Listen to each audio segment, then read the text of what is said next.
So, welcome everyone. Welcome to this live event. I have the great pleasure of having Barry Cooper on deck. Say hi, Barry. Hi everyone. So look, let me just go through a few things. Barry is a teacher, 22 years, originally a history teacher, and is he's the principal of the Global College in Madrid in Spain. It's an IB school. It's a senior school in terms of 16 years and plus, like pre-university. Barry and I met on Zoom at least 20 minutes ago, but we have been chatting on LinkedIn for a long time, and I did listen to his podcast where he was interviewed. It's a podcast called Leading Your International School. We'll put that some links in the chat or on the replay. And so I got a good sense of where Barry's coming from, and I got very excited. I thought I've got to get this guy on a Zoom event and interview him. So here we are.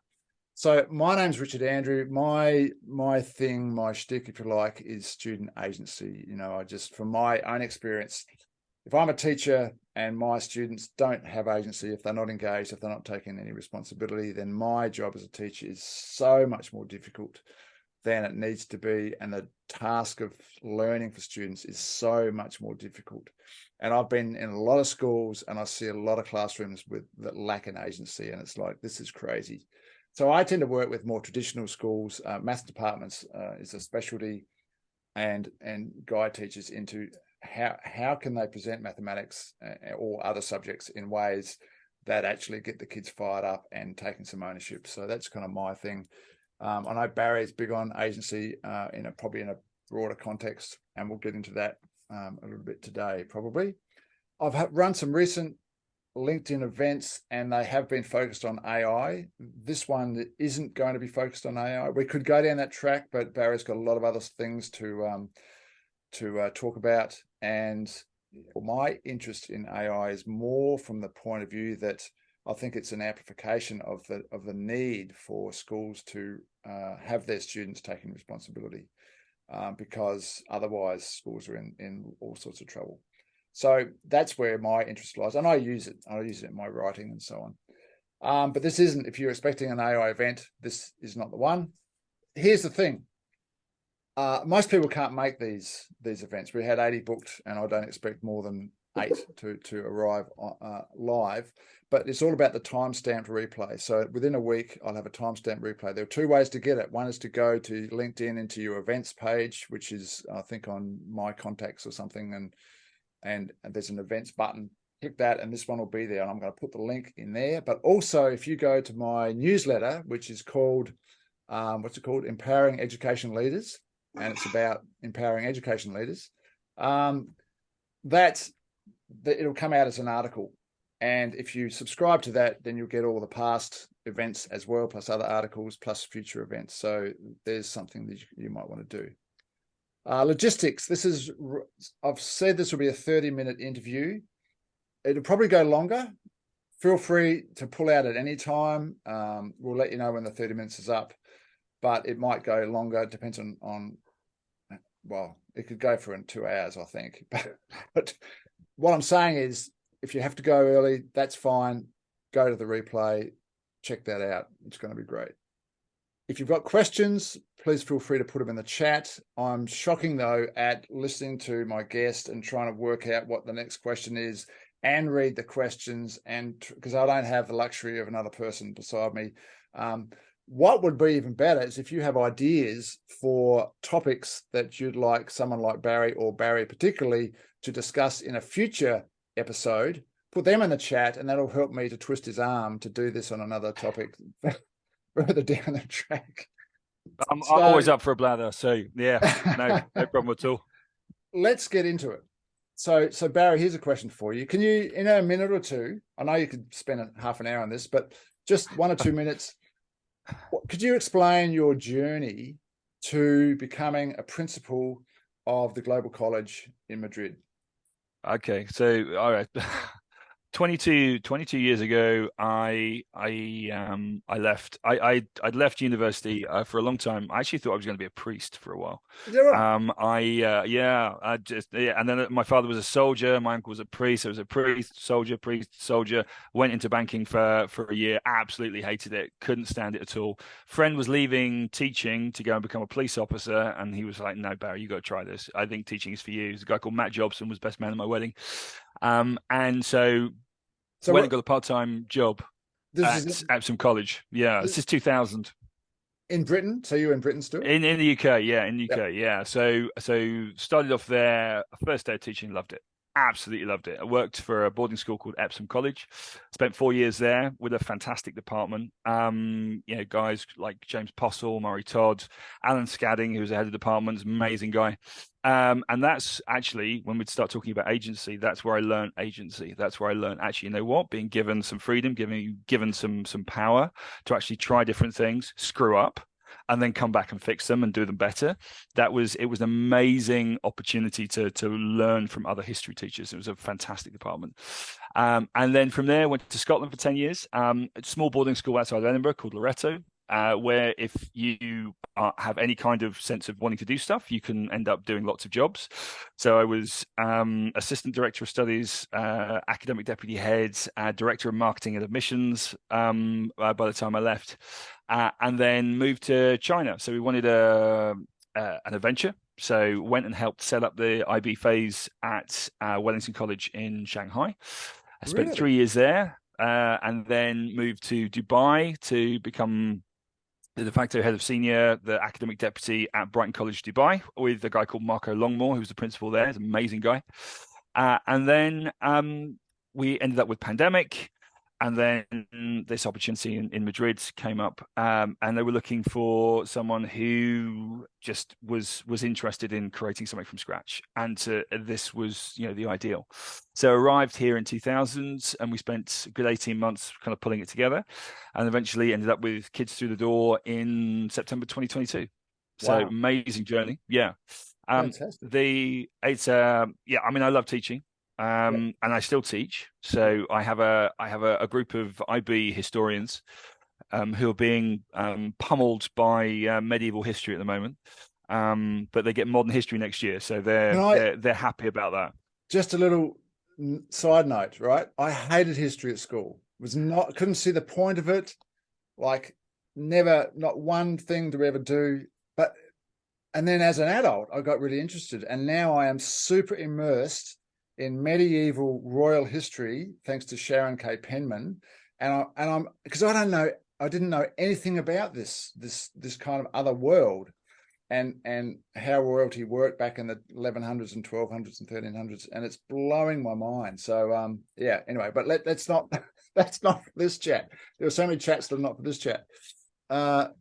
Little coincidence, right? So I'm collaborating with a mathematics director at Wellington College International Shanghai. The current Awesome. the current one, a lady called Anya Mori. So she's an inspiration for me, and we've put this thing together, and that's one of the things that we're working with some schools. So I just thought, what's the chance of talking with someone in Spain? I'm an Aussie based in New Zealand, talking to Barry in Spain, referencing a stint at Wellington College, which is where my collaborator is. So I don't know how this works, but anyway, it's pretty fun. I kind of want to kick off with or follow with a post that you posted yesterday, and I'll preface this by saying, what gives you the audacity to post something like this? I thought it was fantastic, and really spoke to me. I mean, I've read. Look, I know this stuff, but you need reminders, and so the post started off, how did you find confidence when there is always someone smarter, bigger, and stronger? And I've just taken a few lines out of this that Barry wrote. One way is to embrace what makes you, you. There can't be anyone else who is as you are. I know this sounds Dr. Seuss-ish, but that doesn't diminish it in any way, because Dr. Seuss rules, in my humble opinion. There can't be anyone, you, in a universe of infinite possibilities, are here. You are an irreplaceable piece of an infinitely complex puzzle. This is the line I love. You are the reflection of everyone you've ever met. This is the other line I love. You are the long shadow cast by your forebearers on the present. You are the very reason they existed at all. You're amazing, you're unique, and you can't be replaced. Embrace what makes you, you. You're a principal at a college, international college. Why do you post this stuff? Like, is this, tell me. I mean, with that, I mean, I was, my wife had grabbed because my wife's battery was, we were visiting Segovia, we were in the castle, and my wife's battery died on her phone, so she wanted to take pictures, and my wife takes far better pictures than me. So she took this amazing one of our son looking out of the window. Later that day, I saw it and I was just like, that's really cool. That's kind of dreamy and things like that. And I started thinking about the conversations I've been having recently here at the college. And we'd had a guest come in to speak to some of the students about politics, and he talked a little bit about perfectionism and how it was a real problem for university students, but also for our students as well. Who are setting themselves up to hit or to look towards an ambition that's either unrealistic or is just something that they shouldn't be aspiring to because it's someone else. And instead of looking, within themselves and saying, okay, what is it that I want? What is it that I'm good at? Who am I? And that got me thinking about that. And I think years of reading Dr. Seuss, I've got 2 3-year-olds and a 6-year-old. So obviously Dr. Seuss is just, we're right in the Dr. Seuss zone. So I've been reading all of these. Fox in Socks. Yeah, Fox in Socks, Cat in the Hat, all of it. Green Tomatoes, the whole thing. Sorry, Green Eggs and Ham, rather. That was a Jessica Tandy movie. Sorry, no, Green Eggs and Ham. And so right in that zone, and I think it's a message that every student needs to hear at least once in a while, that they really do have an amazing opportunity to be a part of the world, rather than to sit back and think I need to play by somebody else's rules. The game is rigged. The game has always been rigged. And as soon as you know that, you can move away from what other people want you to do and focus, right, I want to be this. And everyone's got their own perspective. Everyone has their own kind of background and their own history and their own unique way of looking at the world. And I think the more young people start to embrace that, and I think they are, more than my generation. I'm Generation X, so I'm the tail end of Generation X, and we were kind of in between. But we didn't really embrace it as much. We got to grunge, and then we thought, I don't know, we better get a job. But today, people, the youngsters are starting to see it, starting to see more of it. And for me, I think that is the key thing for an educator, is what we need to give young people is confidence and the tools to just go out and be great. And is that something that you carry forward for your teachers as well, do you think, and attitudinally? Yeah, definitely. I mean, my job as a kind of a leader, here is to give people the opportunity to go and do other things, and to give them the opportunity as well in the class. What I tell them is, I will probably say yes to everything, okay, as long as it doesn't cost the earth, and as long as it impacts the kids in a positive way. So it's, if you have a project, if you have an idea, let's see if it can work.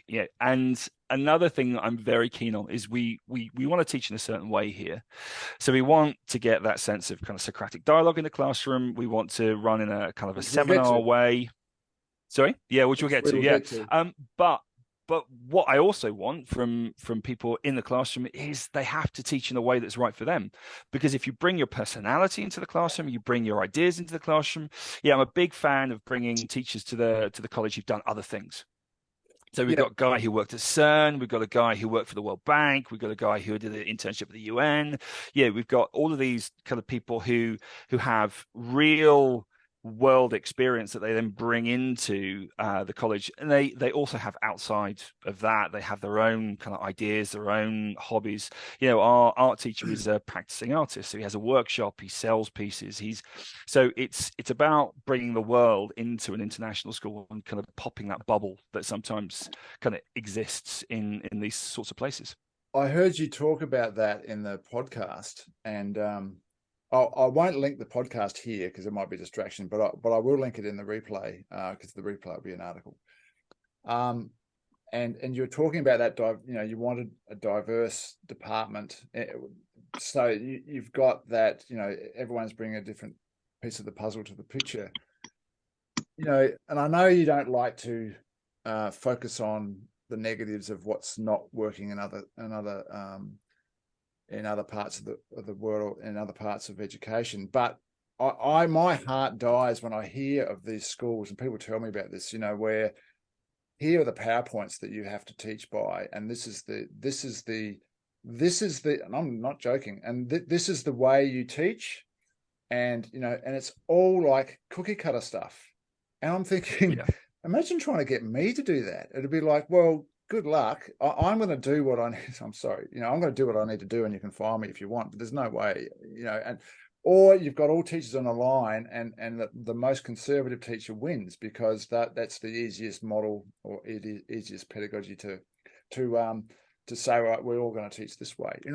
That standardization of approach is just so tragic. So it was really good to hear what you were saying about that, and encouraging, because you want students to have agency, but surely you want teachers to have agency as well. Absolutely, yeah. I mean, if the teachers don't have agency, you're not going to get the best out of them. Yeah, you've got to remember with teachers, you've got people who've done a minimum of two kind of graduate programs, Most people would have done a master's or another master's. I can see Naz is on here. She's done every qualification under the sun. I can see her name just popping at the top. So these are people who invest themselves in their work. These are people who are super geeks, and want other people to share in their passion. And so to turn around to these incredibly well qualified people and say, no, you're going to do it like this, I think one is insulting, and two is you're missing this amazing opportunity to get people to really shine. And you only get people to shine by giving them the opportunity to be creative, and creativity comes through, in my view anyway, comes through agency. Yep. I've got a question for you that's I've been wanting to throw it to you. So let's say I'm a conservative middle-class parent, and I have a child, or maybe a couple of kids, and I want them to go to a school that's going to be aligned to my values. What do you think are some misconceptions that I'm likely to have about what makes good education? Oh, wow. I think values, I mean, it depends on what we mean by values. This is the interesting thing is, and it's the, I think in terms of great teaching is a school that's based in values of respect, of celebration, of achievement, of inclusion. So bringing people all together, and ensuring that everyone has a safe space and a place to learn. And these are all societal values that I think everyone gets behind. And so with someone who's coming with a very specific, perhaps, way of looking at the world, that's how we tend to kind of dovetail their worldview with our worldview, and saying, look, we're essentially the same. This is what you want. Okay, well, let me frame it another way. If you were in a more traditional school, do you think you'd have difficulties trying to implement some of the things that you're doing at the global college? Absolutely, yeah. It's I think if you're taking over, or you're taking a school that's been extant for 100 years, and this is it's that horrible thing, isn't it? This is the way it has been. This is the way it shall ever be, and you have to break that down kind of step by step. I think with where we've had difficulty with parents in the past, especially, I mean, working in the Middle East, for example, where you have quite conservative parents, where you can really start to win is when you bring the parents in, and you get very active with the parents, and you get them providing different parts of what you do at the college. So an example of this is Middle East. We used to talk to there's a brilliant National Day celebration. So we would talk to the Emirati parents, we would get them in, we would get them helping organize this, we would make them part of the community. We would talk to the parents who have different kind of careers, and we would bring them in to do little seminars with the students, every so often. We would bring them in, we would create events in the evenings, which would be celebrating, I mean, in the Middle East, we're celebrating kind of the culture of the Middle East, but we did this in China as well. And we're doing this here at the Global College, where we do have some, more conservative parents who, for them, this is a bit of a sea change.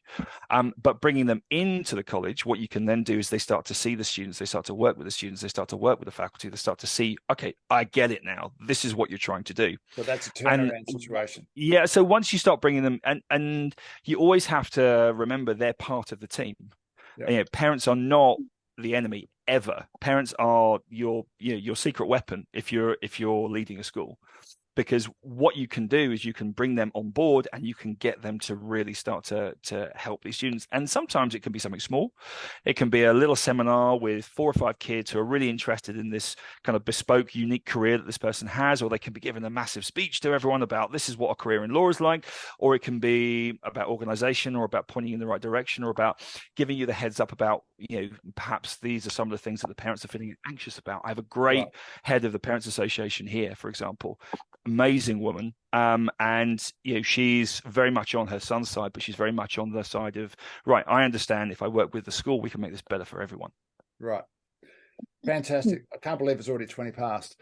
In the title, we mentioned kindness, and you mentioned this in the podcast. And the only other time I've heard kindness mentioned a lot in an unusual situation or an atypical situation was the New Zealand past Prime Minister Jacinda Ardern, who used to, she would, her closing comment on a political speech, when she's talking to the public, and say, "Go home, be kind to your loved ones, be kind to your neighbours." This was and it was so refreshing. I know she had a lot of detractors, but I thought it was great. You mentioned kindness in the way you see education, and as I said, I think it's a rare word. I've never heard, I don't think, kindness used in education, and I'm with you. But can you talk a little bit about that?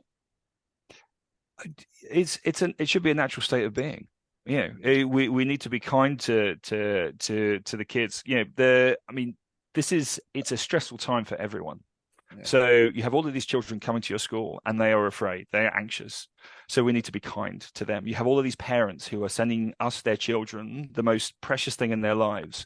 So we need to be kind to them. We need to help them understand that, we're here absolutely for you and for these young people, to take them from this point here to the most they can achieve in terms of academic, but also personally and socially, and this holistic education that we want to provide them.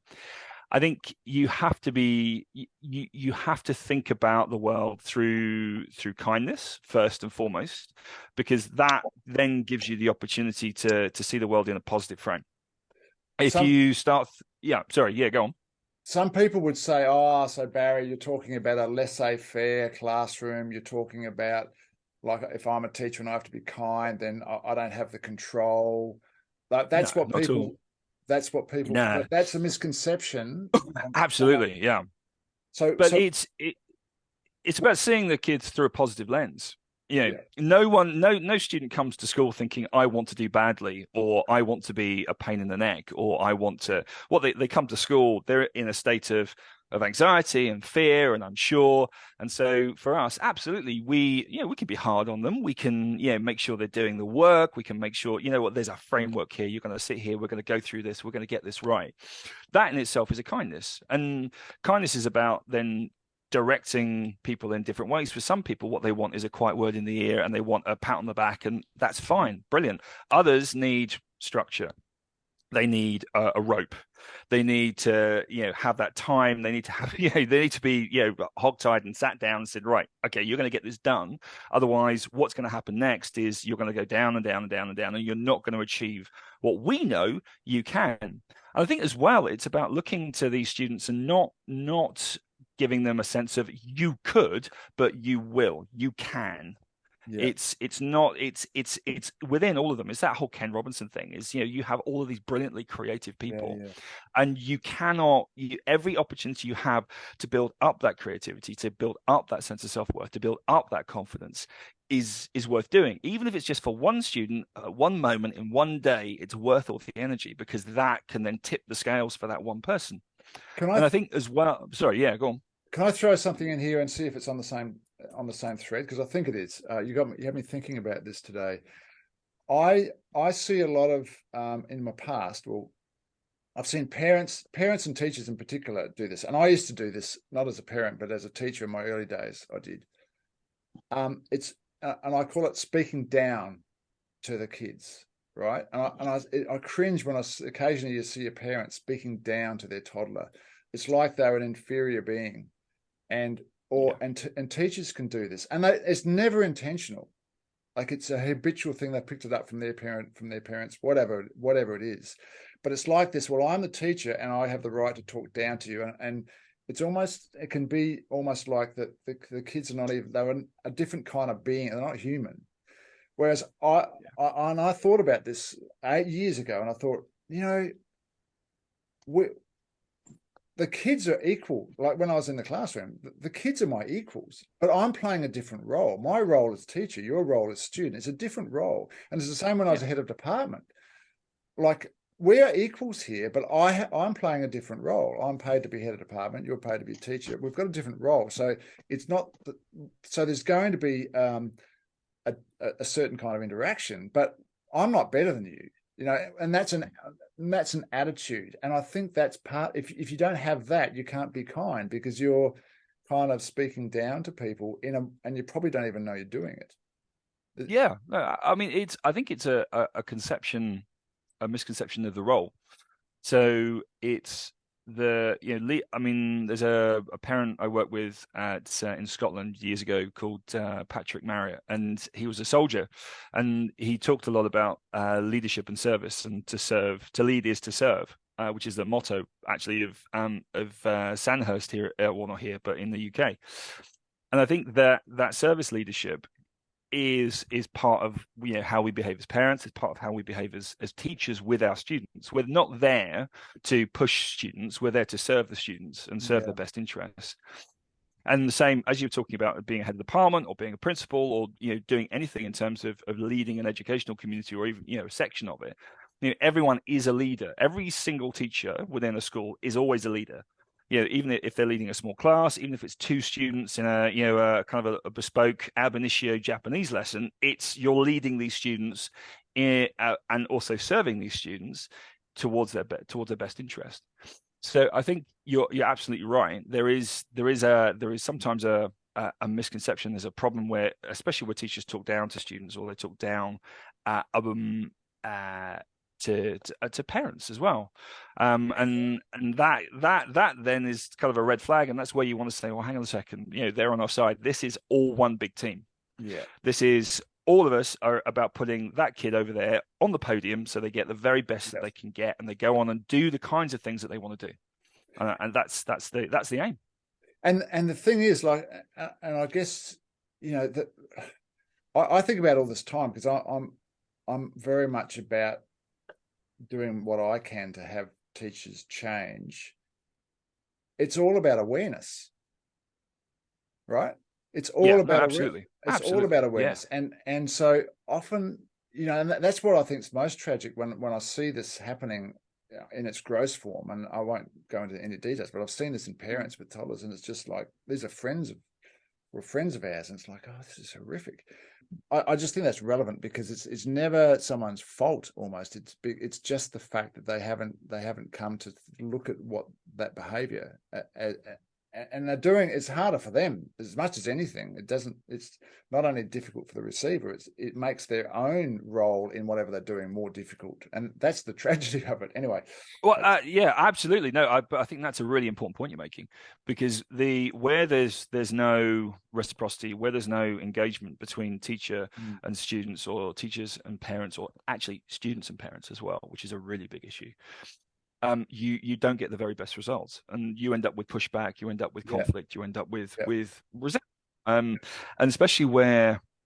So if, say, for example, we've got there's teachers who perhaps aren't having a great time with a class, what you need to do is you need to investigate that and say, okay, well, one, what's this teacher doing? What's the student doing? And you've got to get rid of blame entirely. I think that's a really important word in education. There's this sense of it's the teacher's fault. It's like, no, it's not. It's the student's fault. No, it's not. It's the parent's fault. No, it's not. It's simply about miscommunication. I think that's what when you start talking about awareness, what you're also talking about is communication. Yes. And are those lines of communication going well through the teacher to the student, from the student to the parent, from the parent back to the teacher, in that kind of triangular relationship? If you want to blame anything, you blame a lack of awareness, because the lack of awareness is the root cause. Folks, it's the 7:30 mark. If you have to go somewhere, and like, now's the time to leave, but remember, there's the timestamp replays coming. But there's one to keep in sync with our title. I want to get Barry to dive into the Socratic teaching topic, and then we will definitely not go past. Can you go another 15 minutes? Yeah, absolutely. Right. No, I penciled out in the morning for this, so yeah, I'm good. Right. I can go for another couple of hours if you want. Well, no, I'd rather twist your arm and schedule another one, and then have some different topics. I've got a whole list of topics we could talk about. So, you mentioned Socratic teaching again in the podcasts that I listened to, and you mentioned there that at the Global College there's been a move away from didactic education, and so my impression of didactic education, and I think there are certain professional development kind of pushes that are didactic, because explicit instruction is really important. But I think there's an inference that, okay, so I can be the sage on the stage and talk explicitly to my kids and instruct in that way. And it's almost like, the I do, we do, you do. And I know, look, there's different situations that need different pedagogies, but I started off as using didactic education in mathematics, and I knew that I was horrible as a teacher. This was hopeless. And I remember walking out of a classroom once. It was an epiphany, but it wasn't. I had no solutions. I thought, what I'm doing is rubbish. I don't know anything different. This is just the way this is the way I was taught for 12 years and at university. I don't know anyone else doing something different, anything different, but someone must know how to teach this subject well somewhere. And I'd like to try and find that out. It was like, this is my first year of teaching, because anyway, so you're moving away from that. Can you talk a little bit about what Socratic teaching is, what that looks like in the classroom, and maybe compare it to the didactic thing? Obviously at some point you have to be a bit didactic, when you're launching things, and you occasionally have a lecture. But so what we try to achieve is we try to ensure that we use our different technological platforms, and the students have access to all of the material. So everything is downloadable, everything is there. So it's about setting themselves up for a class. So next class you should be doing X. Do the pre-reading, come to class with the knowledge, come to class with your questions, come to class with that starting point, because you've got these wonderful facilitators, and you've got this group of students who all want to learn in a room.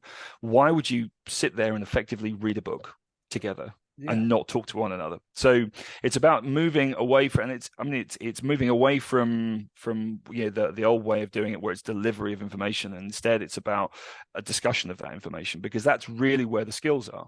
And it's whether or not you can use the information that you've got, whether you can you have that ability, and you can start talking about technique, you start talking about skills, you can start talking about different ways of approaching things.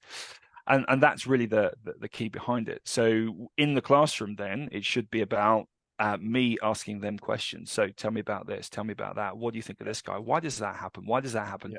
So that's what it should be. It doesn't always work. I mean, this is the thing about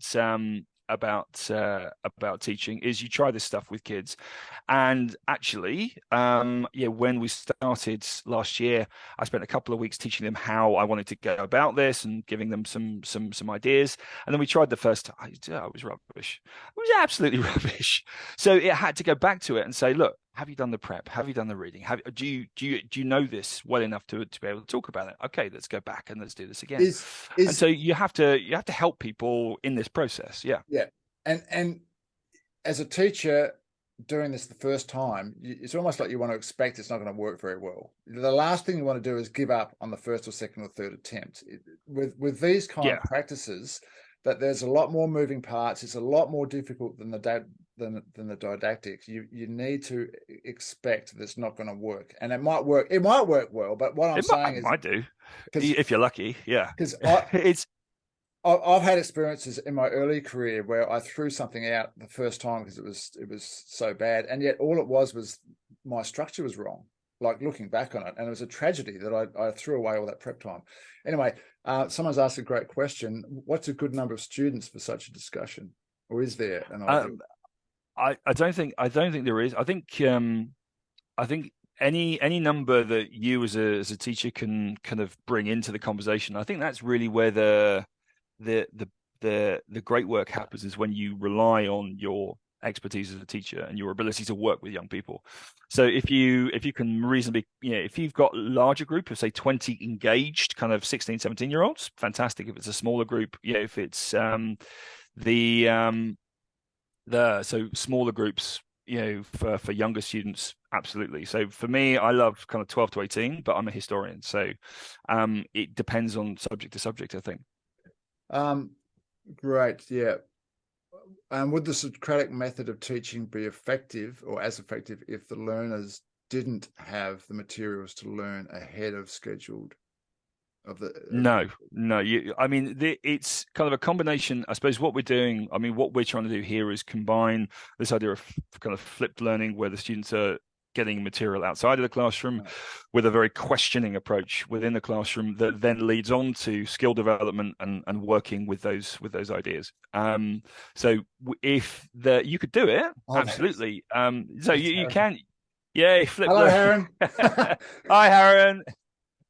No, but um, but that's what you. But I think sometimes we kind of label things, and what you want to do is you want to take a bit of this and a bit of that and see what works for the individual teachers. What I was saying earlier, some teachers do this in a very flipped way. Other teachers do this, for example, if I'm looking at so what I might do is just give kind of 10 minutes at the start, give them an article or talk about a particular issue, a particular problem, and then start really hammering them with the questions and getting them to think about what the outcomes are, or get them to start thinking about, in a wider sense. So you don't necessarily have to have everything up front. But I think there's a great teacher I work with in Dubai called Tariq, and he had a fantastic approach to questioning. And so he would break down, he's very kind of, very regimented guy, but he broke down these questions and how he would ask questions in such a way that it really got into the topics. But that is all for the individual teacher. So how do you best, and also in context with the class, because with a high performing kind of really interested final year group of 17, 18 year olds is different from maybe a group who've just started their GCSE at the age of 14. So it's all depends on context as well. Can I say something about the didactic thing, which I would also say that's like it's an explicit instruction, which is really important. Like explicit, if you're going to instruct anything, if you're going to give an instruction, it needs to be explicit. And here's a misconception that I think happens, right? Someone's a more conservative teacher is listening to this and thinking, well, if you're gonna do that, the Socratic thing, Barry, and have the kids sort of, it's more student centered and it's not structured in the way that I'm used to. And so the kids are bringing things and then you're asking these Socratic questions. Where does the explicit instruction happen? Because there is an idea that explicit instruction means it's all teacher centered, and that by talking about a Socratic method or teaching for active learning and that sort of thing, it's not teacher centered. But what I want to say is, and you tell me if I'm wrong, I think what in your structure here, because the students are bringing things to the table and then you're asking questions, there are all sorts of times that open up where, right, this is my explicit instruction moment. And in that moment, you are 100% teacher directed because it's coming from you to the student. So rather than it all being teacher centered, lecture style, everyone's listening for 15 to 20 minutes, whatever, and then we set off that they do some activities, it's many more moving parts. and different opportunities come up. And so some of your explicit instruction might be to half the class or to 3 students or to the whole class, but it's little slots of explicit instruction, didactic instruction, teacher-centeredness in amongst this melting pot of everything that's going on. And I think a lot of people don't realize that. Yeah. Yeah, it has to be organic. So and you have to be, I think, unafraid of letting the class drift a little bit into something new and follow what's interesting to the students as well. And then if you need to, you can then bring it back to, actually, you know what, we're moving towards an exam or an essay, or there's a target here that you need to really understand this bit. And then you can bring them back to that and say, well, how does what we're talking about reflect on this? And then, bring it together. And I think it's often what you were saying earlier about, having a set of lessons. This is what you have to do. This very kind of, cookie cutter approach is teachers need to be unafraid of saying, actually, you know what, I am an expert in this subject. I am, a teacher. I'm a pedagogue. I've been doing this for whatever, 10, 15, 20, 25 years. I have the experience to manage this group of young people and to take the conversation along that pathway towards something that's actually really interesting. And that can be used in a variety of different ways. And I think, for me, what I'm always keen on is encouraging teachers to really kind of push it out there, but to really frame it within their own experiences, within their own expertise, and within their own sets of skills. So they're not thinking, oh, I have to teach like him, or I have to teach like them, or I have to do this. Instead, it can be, I've got one job. Help these kids get passionate and get better at this set of skills, and then move them on to their targets and what it is they want to do post school, and not think about exam scores, but think about just encouraging and passion and drive and getting them interested in the subject. And if you can do that, then the rest of it will take care of itself often. Did you begin as a typically conservative teacher, like didactic, explicit instruction, like definitely, we all do, definitely. But I think because I learned on the job, so I did something called a GTP. So I did my qualification while I taught. So I started off not really kind of knowing. So I think I was half and half. And so I, would lay out all these lesson plans, and I would follow them kind of to the T, and it's like, okay, then we're going to do this, now we're going to do that. And suddenly I realized that actually these kids are really interesting, and they've got some really good questions. And so we would I just, you do what all young teachers do. You go, right, I'm going to make this fun, and you create games, and you create all these different kind of ideas that you can then bring the students into. And then eventually it moved more towards conversation. It moved more towards, okay, this is how this works. I try, often though, with history, you do have to have that kind of moment of, right, I'm going to talk to you about this for a little bit. I'm going to explain what this means. But always trying to move back to, well, what do you think? Do you find, and there's a reason for asking that question, do you find that now that you're obviously very comfortable with being the facilitator and rolling with the punches and doing your thing when you need to and drawing the students out and all that sort of stuff, do you find now, if you look back to when you started, which was more traditional, that you have way more control over the learning now and way more insight into what students know compared to highly structured lesson plans and sticking to that and etc., or not? I think you can get much more for the individual student out of what I do now, I think, than perhaps we did back then, because back then it was about, right, let's tick the boxes. Have you done this? Have you done that? Have you got 3 points about, the Battle of Hastings written on your page? I mean, it's so, and now it's, so I want you to, imagine, okay, well, why did Harold lose? Because he was knackered, because he was just knackered, because he marched all the way from the battle with Harold Hardrada. So you get this kind of, sense of the kids really starting to kind of build a sense of history, which is again comes back to that whole thing about, I'm a geek, I love history, I love storytelling, but also it's within that, we don't teach history specifically because we want kids to learn about their past. We're teaching them, analysis. We're teaching them to be curious. We're teaching them to be doubtful and to be suspicious and to be, cynical about what they see so they can make their own judgments. In the same way, mathematics isn't about numbers all the time. It's about problem solving. It is the greatest problem solving subject. How about this? My collaborator at Wellington, Anya, when we were putting this PD together, she gave me a video and said, "Oh, do you think this would be suitable?" And she's running a Socratic mathematics seminar. These kids are sitting in a circle Fantastic. for an hour plus, answering all each other's questions. And check this out: no one is writing on a whiteboard. No Brilliant. one has got a device in their hands. It's all verbal communication. And I'm going, we're not going to be using this video, Anya. This is going to be a whole module. There's going to be 10 videos, blah, blah, blah. And so that's amazing. But yeah. So you have to teach in a certain way where the students are used to expressing verbally their understanding all the time, or as much as possible. And that often doesn't happen. But I had seen some Socratic seminars in history and on YouTube, but I'd never seen it in the math space. So yeah, it's really important, isn't it? Hey, look, we're going to have to wind up. As I said, I'm going to twist Barry's arm to see if we can do another one of these in the future sometime. Thanks everyone for attending, and if you're watching this on a replay, I hope you get a lot out of it. I know I'll watch it again on a replay. I think it'll be time-stamped, so you can just pick and choose. As I said, thanks again, and thank you. If you stay on though, Barry, because we might have a quick chit chat afterwards. Sure. And did we miss anything in the comments? Yay, flip learning from Harren. I'm having a chat with Harren this week, I think. All good. Thanks for the session. Yeah.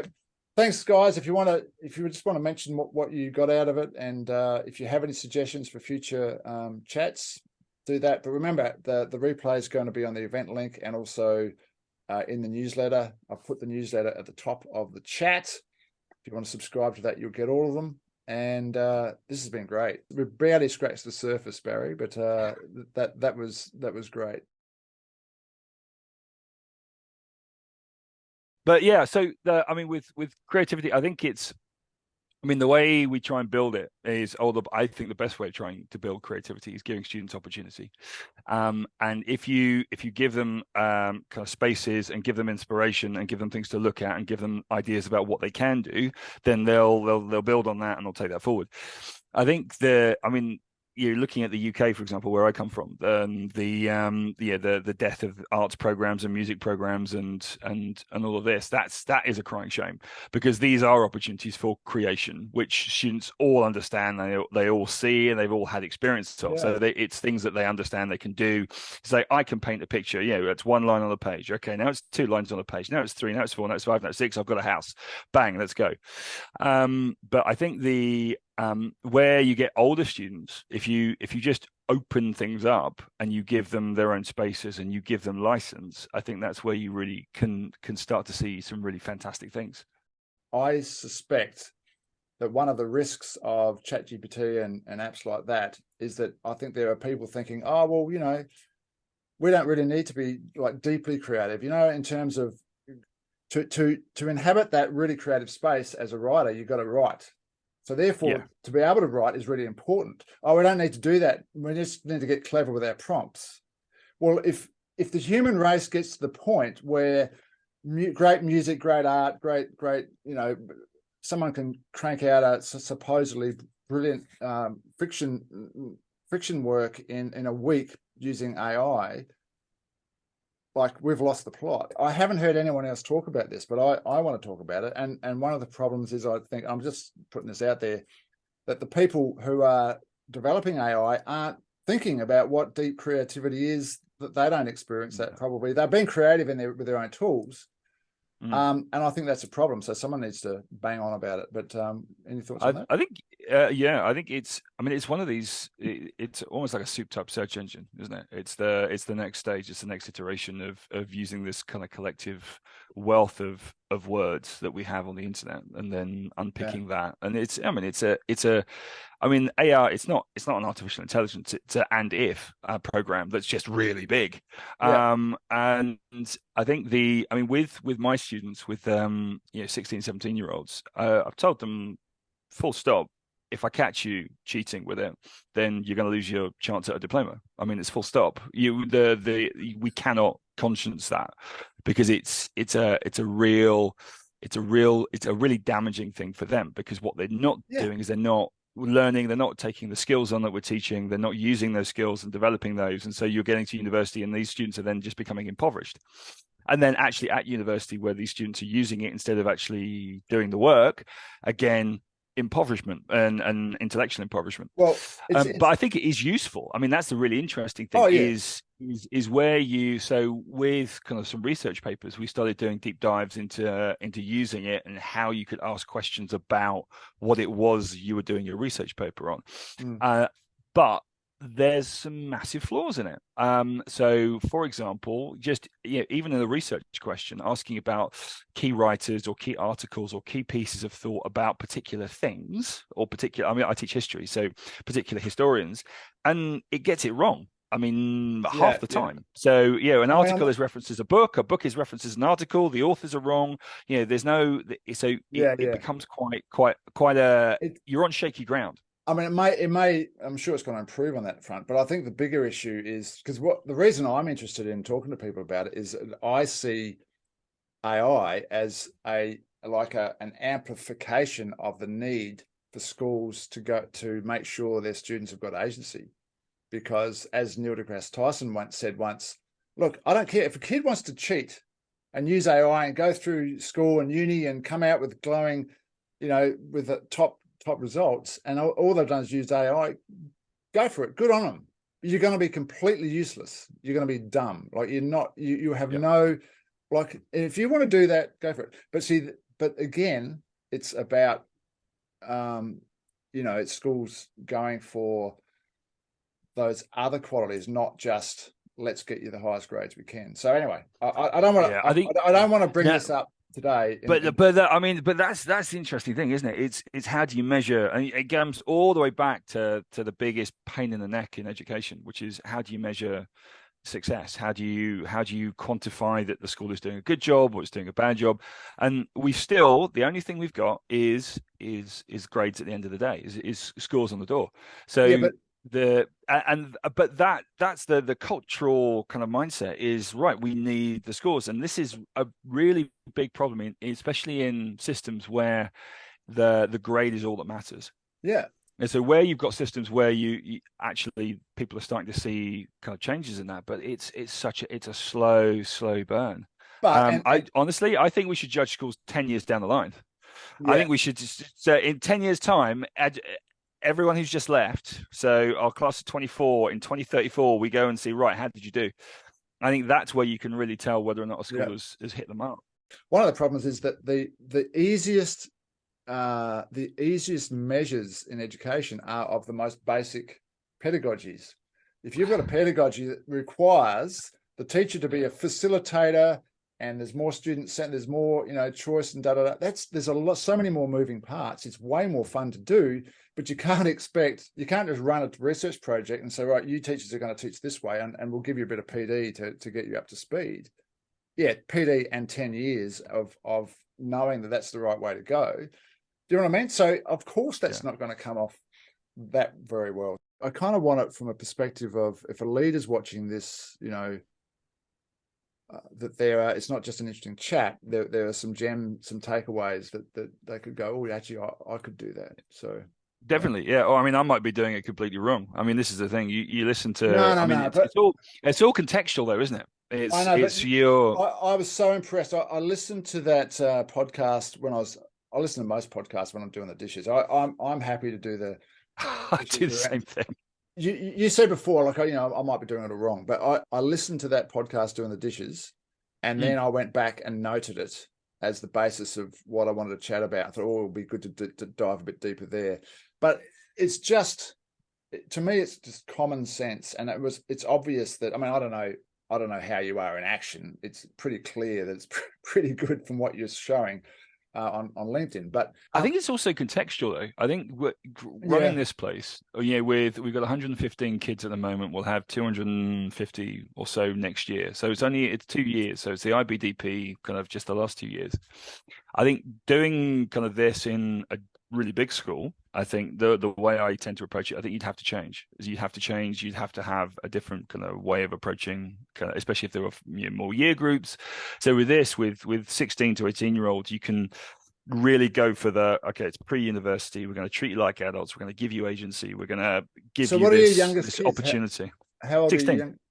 Oh, okay. 16. So it's just the last 2 years. So it's really, so the whole idea Oh, is this whole pre-university approach. oh, And I okay. think the way we're running it can work for a high school from kind of 14 to 18. Uh-huh. But once you start getting younger than that, you're in that kind of formative kind of Right. section, between kind of 10 and 14, where what you want is maybe more structure and more rules and having your systems in place that are perhaps slightly more concrete. Whereas here, what we've got is moving it more towards kind of, I think, kind of philosophy. I think that's the key thing.